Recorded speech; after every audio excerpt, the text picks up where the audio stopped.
Howdy folks, 80 here. Back to basics part 5. We're going to install block detectors, the BD-20s, onto the layout. This is the basic principle of how these will work with the new panel that we have made in the last full series for the new section on my layout. In this section now, in part 5, this does not include hooking up to a JMRI or program the BD-20s to be indicated by a JMRI program, or is it had to hook up into an AIU-01. This tutorial is to use this block detectors to light up the indicating lights on our panel. Okay, so let's get to the track plan of the layout, or the blueprints, or whatever you want to call it. So this is the diagram to Randall's Run. I'll just get into view. Now some components already exist and some are yet to be put into place. So where are we going? Bunjong Main. That goes in the service centre. That line is already in. I already have a track detector. The way I sequence my block detectors and my signals and whatnot, I give an abbreviation. In this case, track detector TD. This one's track detector 8. Ignore the address at this point in time because it's not really relevant, but I am aware of that address because that's hooked up to the new section. That's also hooked up to the AIU-01 and JMRI, and that's what the address is of that block. But let's just ignore that for now. That doesn't exist. But this block is crucial for this section at the moment, because we actually have indicator light for this on our panel for track detector 8 for when the train either arrives or sits in that block. So the switchman or signalman is aware that there is actually a train on that truck before signals get set. Signals will be another segment again. I'm not including the signals in this section. Okay, I've got a track detector 30 for the switch. Now that is I'll put a track detector there to trigger one, indicate that it's held up the switch there, and also to trigger a railway crossing that is located just past the signal. Okay, because this track is a short piece of track, I want to create a distance to what triggers the railway crossing lights to come on. So I put a block detector there. Next section is the platform. That one is track detector 31. As you can see, I've indicated track 31. Yes, there is no address for that yet, but we're not talking about that section now. We got track detector 32 here. As you be aware, when we laid down the track, we isolated the point there, and we also isolated the rail there. Okay, so that's our 2 blocks in here. Okay. Now, also in the stockyard or siding, I'm going to call it my stockyard line, cattle line. That's track detector 33. That's going to have an indicator light. carriages will have, some carriages will have resistors underneath it, or locomotives. When it comes up into that section, I know there's a locomotive sitting there. So that's my block detectors. It's crucial and important to plan up ahead, anticipate what your block detectors numbers are going to be, because when you're doing your feeder wires and that, like I did on my panel, I was actually able to label the wires as, like for this truck detector, I'll use the orange and green wire. On the tape on it, it coming from the panel to the terminal block, it's actually got written track detector 30. Okay, now the block detectors. We're going to need 4. So on the block detectors itself here, as you can see here, I already labelled them. Track detector 30, 31, 32, 33. So basically what's going to happen is the feeder wire is going to go through this hole. I'll just give you a quick demonstration with this wire, even though it's not the right colour. But basically I'm going to feed the wire through here like so. Loop around. For this one here I just need to do 1 loop, as that will be sensitive enough. Let me get it. Right, that's coming from the track. That's coming from the track. This is going to go to my terminal block and connect to my main bus. So, as easy as that, and that part. Okay, now we're going, just take this out. Now we're going to the next step, which is a little bit more, a tad more complicated, but not that complicated. Let me get these out of the way. Let's get the instructions out.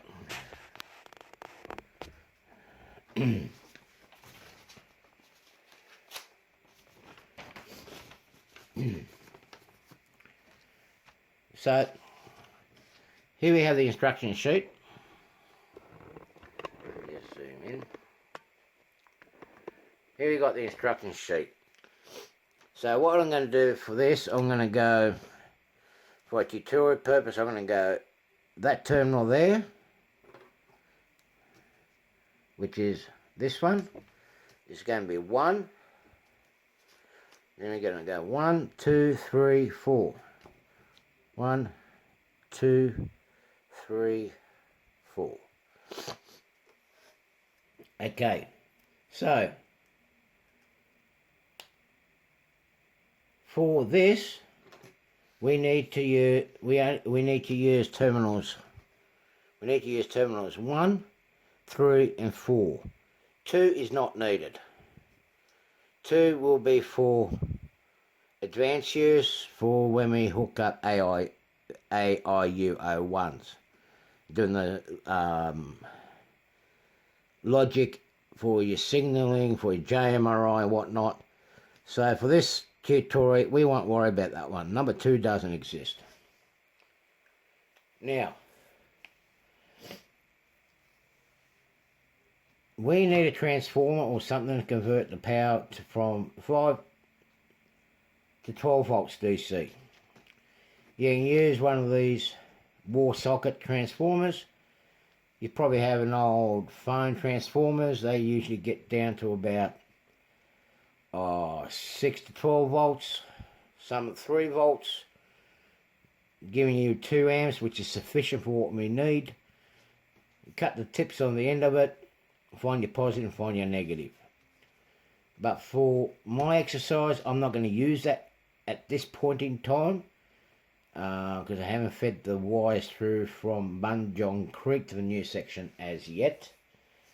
So I'm going to use another alternative. There's 2 ways of doing it.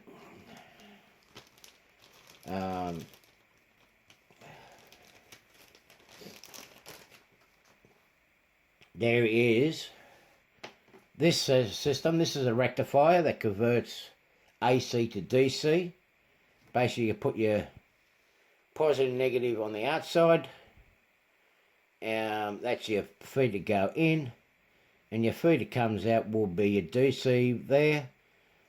My system's running on 14 volts, so I'm going to have 14 volts going in and 14 volts going out. Now the problem with 14 volt DC coming out, problem is it says here my maximum voltage is 12, so I'm going to have to mount a resistor on here to reduce my voltage down by 2 volts, which will be safe on this system here. Now, other alternative is I'm going to use one of these, which I purchased off eBay. I will put a link on when I purchased this.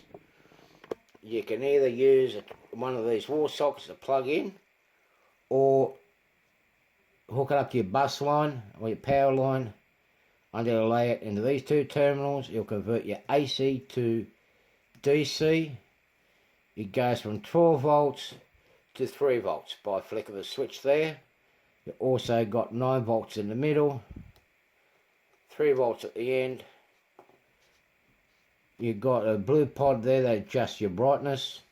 I already got one of these, so I'm going to use this for now to get it up and going. It's only going to be there temporary. I'm going to hook up. On the bottom here you'll see positive and negative. Positive is what's coming out, negative is going in. So my positive wire is going to be blue. So my blue wire is going to go to my positive, and the white wire is going to my negative, or coming out. The wire's coming out of here. Blue wire goes to number 4, and a white wire goes to number 1. I can daisy chain 1 to 4. I can daisy chain those to give the power to activate the block detector. Now, with my indicator lights, I'm using LED. I've got an orange and green wire. Orange wire is going to terminal 4 and terminal 3. So these wires here is actually active. They've got to go into each individual block detector. Okay, so my wiring's got, say, block detector 33.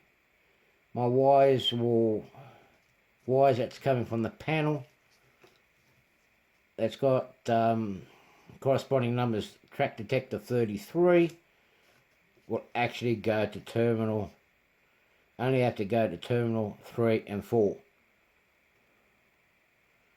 Okay, so that's that done.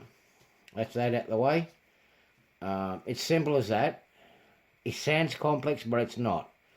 Just have your power feed coming into the sides there, and then you have your wires that actually come in here for your lights to have your lights working. Now, down the track, when you decide to hook this up to the DCC system, the AIU-01, all you got to do is basically have your ground coming into 1, and they'll daisy chain again. They can use the existing daisy chain. Okay, so now what I'm going to do is I am going to go and install these underneath.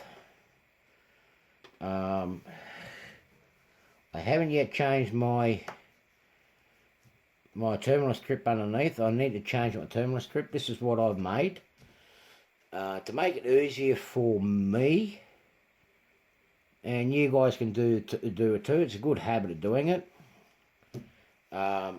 With the terminal strip, I spray 1/2 red and 1/2 black. Basically positive, and that's my negative. So all my power feeds go in the corresponding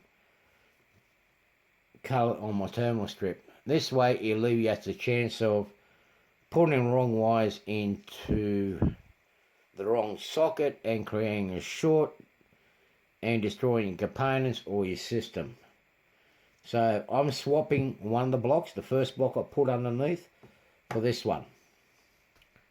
So I'll get going and get all this set up. I'll show you how easy it has been with what I've done, how easy it will be to hook up the BD-20 underneath. Well, so here you have it, people. We've got it all put together now, and you can see by this light here, the indicator light is working. Now it's not hooked up to the other system and it's not automated. This is working directly off the BD-20s. No fancy gizmos except for the voltage reducer there. Now, I'll move, there is a train on the section, so I'll move it, and you see the light will change as it goes into the new section. Now, I'll return it back to the other side, and you'll see the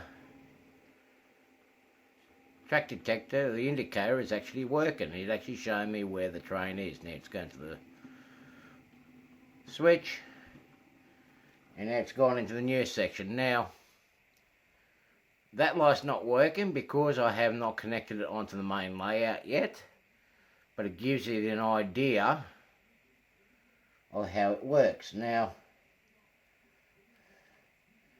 let's get it into the siding.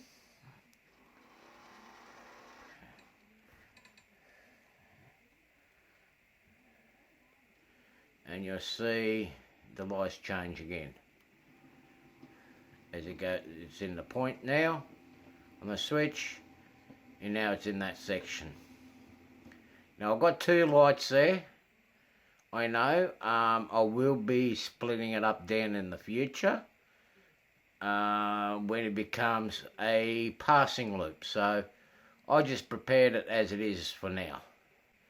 I'll just change the view and you can see it all working instantaneously with the train.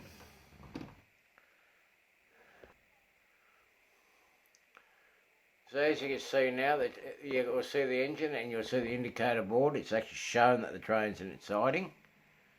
And watch your indicators change as it moves out. We get the engine rolling. You see the engine rolling in the background. It's going to hit the switch in a minute. The indicator goes out. It's on the switch. Once that light goes out, I know it's cleared the switch. So I'm going to stop the train. I'll change the track. We get the green light for the main. Now let's go forward, and you'll see that indicator will come on for the switch. Then for the platform, it's cleared the switch. It's at the platform now, and once it's cleared the platform, the other indicator comes on. So that's going to show me that the two sections, one section's clear, the other section is occupied. Now just take note, this is a manual system. It's not automated. This panel indicator is only showing you where the train is, and there is no automation whatsoever. So just take that in mind when you're hooking the BD-20s in this way.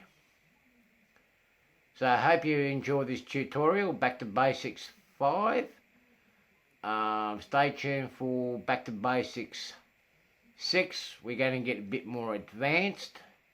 We'll be going into signals, and we're going to hook up the signals in the same way as we have with the block detection. So stay tuned. Until next time, bye for now.